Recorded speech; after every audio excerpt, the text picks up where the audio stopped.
Ladies and gentlemen, welcome back to Driven Wyld. Today we are talking about buy one, get one free as a business owner. So one of the common things you'll see out there in order for you to actually get a deal as a customer is buy one, get one free. Now, on paper, that seems like a quality business idea in order for you to get more customers onto your whatever business happens to be, whether it's a ghost kitchen or some sort of online business, what have you. I understand the value of that. That also said, I also understand the value of making sure that you're actually profitable as a business owner. On paper, it sounds good until you realize the math that comes from that. That said, we had a very deep discussion on that with Budsoda and Mico during an interview we had about the misconceptions of operating a ghost kitchen. And I didn't want to get that lost within an hour-long interview. So with that said, we are showing a clip on what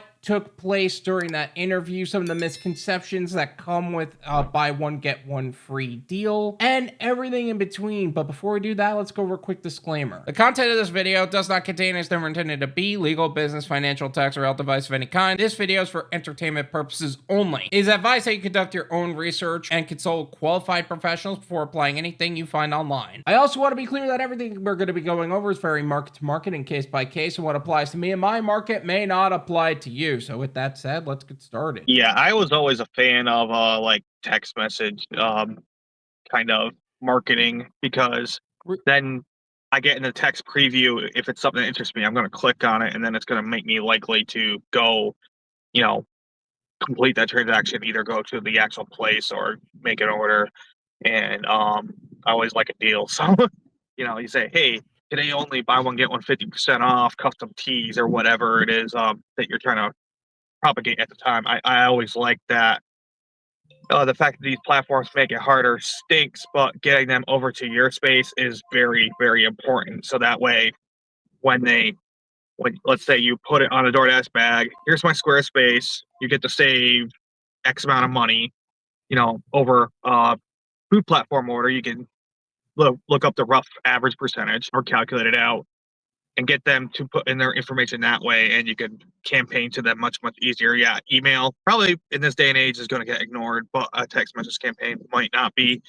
And even if not, if they're going through the platform, maybe you can get the platform or whatever to like give them push notifications saying, "Hey, today only 10% off the whole menu."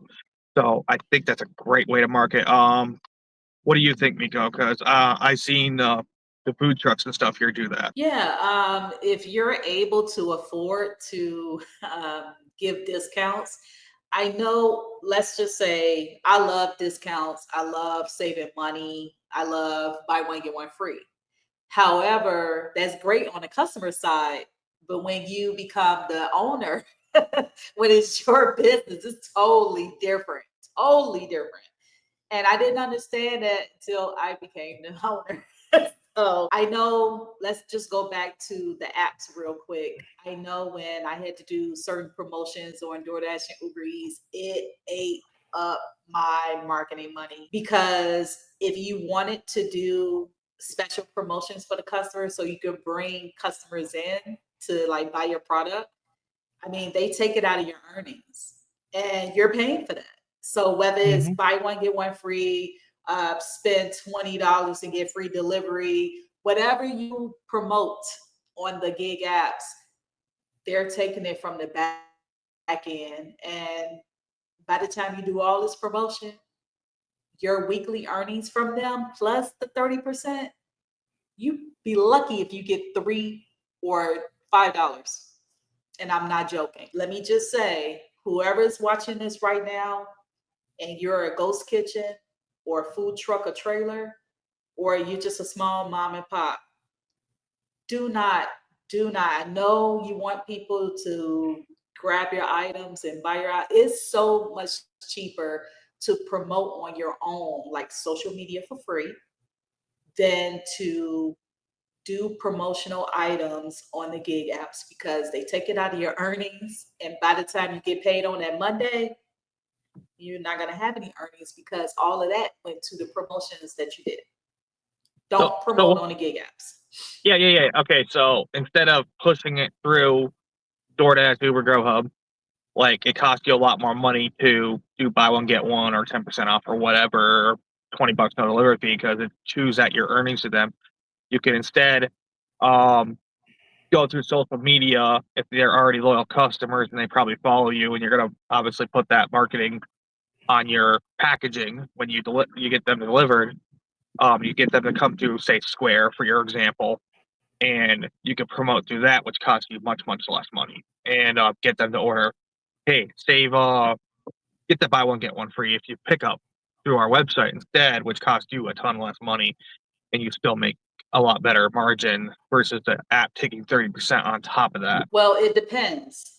You want to, and this is what I had to learn too the hard way.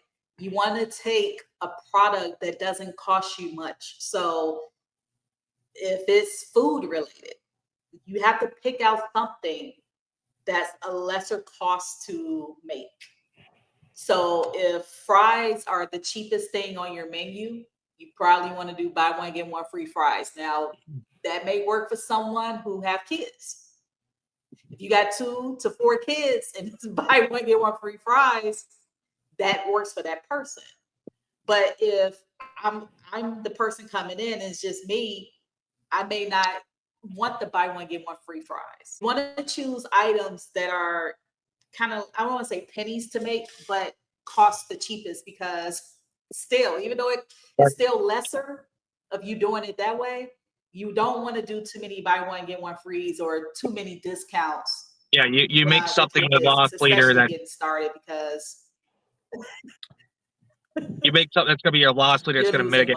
You said funnel cake, for example. Funnel cakes are relatively cheap and easy to make, and they're great when they're fresh in person. You know, fare is way overcharged for them versus what you could do for pickup as a person saying, hey, you know, order pickup, it'll be ready at this time, and they're getting it right there fresh.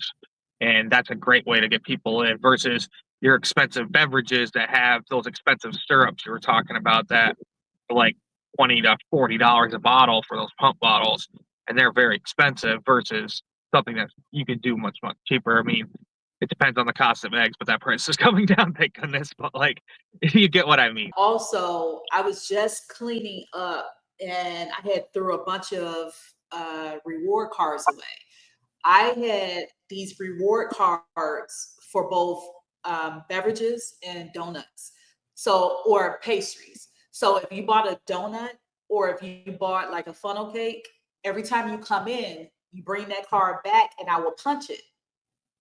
That's a good way too to do rewards instead of going a different. If you're not ready to go a different route for the rewards and promotions where you go online and you pay per month, you can get business cards type made promotions and rewards.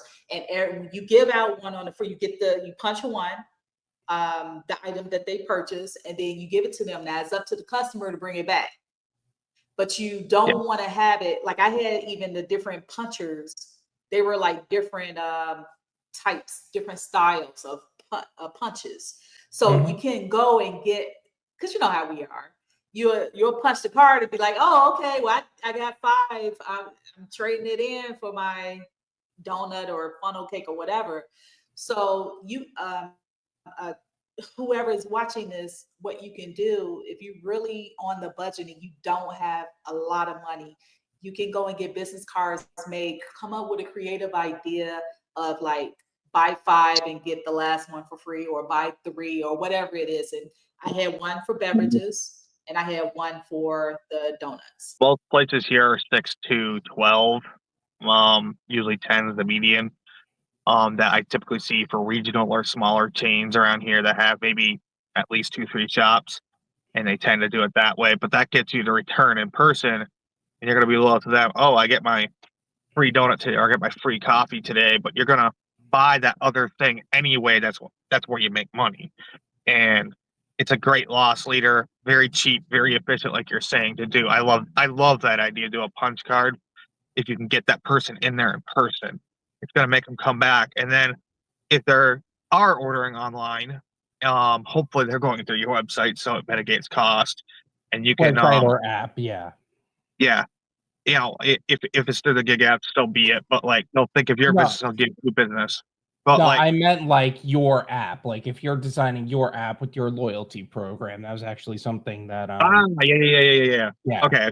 Yeah, you could get an app to do your loyalty program, but honestly, I think that cost-wise, it's probably not efficient until you're a little bigger. A half dozen stores I can think of, but like a lot of these places still have the old school punch cards, and that's very cheap to do. Like, it's not hard to go to a local print shop and say, "Hey, I want 100 of each of these made.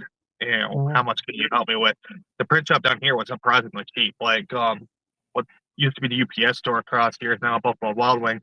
They went out of business, and they were like twice the cost. And then their print quality down here was super high quality compared to these guys. So I think that's a great way to do some marketing, Mico. I do love that idea. You guys brought up the concept of buy one get one free earlier. This is me speaking to me. I am, by the way, before anybody gives me shit over this, I am probably the cheapest person in the world. I will only buy things if they're on a deal. Like it doesn't matter what they are. But I am also very much the person to be like, wait, I'm not going to lower the cost of my products. I don't negotiate with terrorists unless I absolutely have to. So if you're like operating like one of the biggest deals that I see that happens in my area that I actually partake in. Yes, I did say it like that, Mico. I stand by it, by the way. I don't negotiate with terrorists.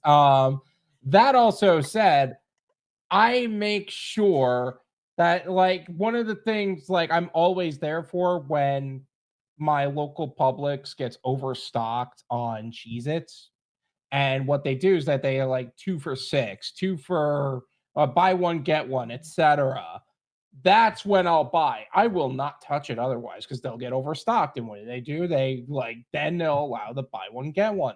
Same concept. Only like it's really to mitigate your losses rather than try to get more product out there.